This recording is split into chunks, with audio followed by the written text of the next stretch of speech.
the state into 10 sectors. And those 10 sectors incorporate several ministries. So when you see, for example, those sectors that are 10, all the ministries are condensed, or all government departments are condensed, including sagas, into those 10 sectors. The other thing I just want to highlight is that my experience as chairman of budget is not the one we read. This is the hard truth. The budget of Kenya is called exchequer. The budget is not the one we read. The one we read remains there. When you have a country where there is a discrepancy between what you budget for and how much you can raise as revenue. So what we budget for is not the budget. What you fund is the budget. When you are in a household budget and you have what you want to achieve, you want to build a house in Githurai, you want to build your rural home, you want to buy a car, that is what is the budget. Then after that, those are aspirations. What can you fund out of your revenue? That is the real budget. So the things that I was seeing some semantics about absorption.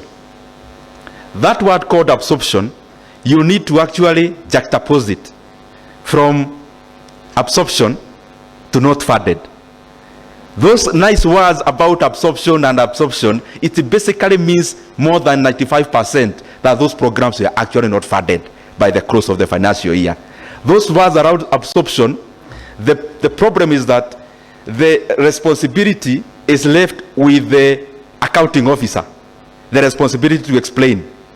But the overarching ministry, which is the National Treasury, then is left with no responsibility. If you sit here and you are talking about an absorption, for example, in the Department of Basic Education, like the classrooms I saw in laboratories, if there is a CFO or the PS for basic education, they seem like the ones carrying the burden, that you didn't absorb the money yet it was budgeted.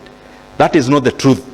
The truth is that that program or those projects were actually not funded.